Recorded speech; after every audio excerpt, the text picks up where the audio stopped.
बेताल पचीसी। आखिर चोर क्यों रोया। अयोध्या नगरी में वीरकेतु नाम का एक राजा राज करता था। उसके राज्य में रतनदत्त नाम का एक साहूकार था, जिसके रत्नावती नाम की एक लड़की थी।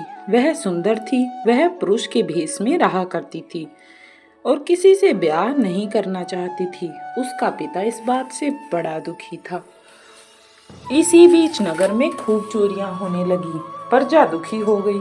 कोशिश करने पर भी जब चोर पकड़ में न आया तो राजा स्वयं उसे पकड़ने के लिए निकला।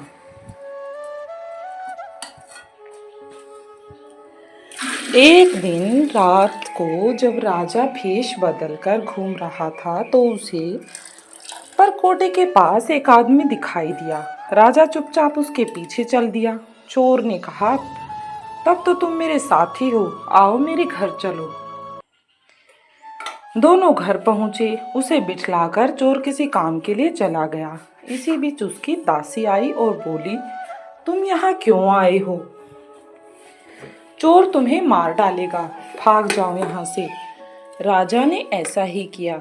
फिर उसने फौज लेकर चोर को घर घेर लिया। जब चोर ने ये देखा तो वह लड़ने के लिए तैयार हो गया। दोनों में खूब लड़ाई हुई और अंत में चोर हार गया। राजा उसे पकड़कर राजधानी में लाया और उसे सूली पर लटकाने का हुक्म दिया। संयोग से रत्नावती ने उसे देखा तो वह उस पर मोहित हो गई। पिता से बोली, मैं इसके साथ ब्याह करूंगी, नहीं तो मर जाऊंगी। पर राजा ने उसकी बात न मानी और चोर सूली पर लटका दिया। सूली पर लटकने से पहले चोर पहले तो बहुत रोया, फिर खूब हंसा। रत्नावती वहां पहुंच गई और चोर के सिर को लेकर सती होने को चिता में बैठ गई। उसी समय देवी ने आकाशवाणी की, मैं तेरी पति भक्ति से प्रसन्न हूँ, जो चाहे सो मांग।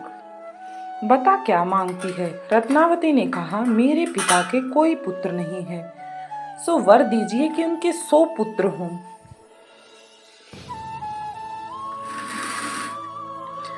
अब रत्नावती ने ऐसा वर मांगा था कि देवी प्रकट होकर बोली, यही होगा, और कुछ मांगो अगर और कुछ मांगना चाहती हो। तब वह बोली, मेरे पति जीवित हो जाएं। तब उसी समय देवी ने उसे जीवित कर दिया और दोनों का विवाह हो गया। राजा को जब यह मालूम हुआ तो उन्होंने चोर को अपना सेनापति बना लिया और अपने राज्य में ही रख लिया।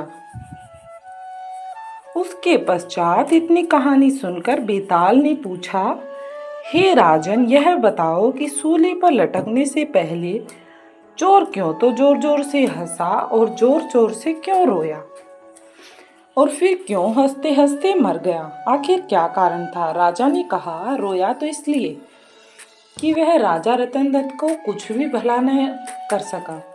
हंसा इसलिए कि रत्नावती बड़े बड़े राजाओं और धनिकों को छोड़कर उस पर मोहित हो गई और उसके लिए मरने को तैयार हो गई। स्त्री के मन की गति को कोई नहीं समझ सकता। इतना सुनकर बेताल फिर से गायब हो गया और पेड़ पर जा लटका। राजा फिर से वहां गया और उसे लेकर वापस चला तो बेताल ने रास्ते में नई कहानी शुरू कर दी। दोस्तों, कहानी पसंद आई हो तो वीडियो को कर दे लाइक और चैनल पर नए आए हैं तो चैनल को कर दे सब्सक्राइब।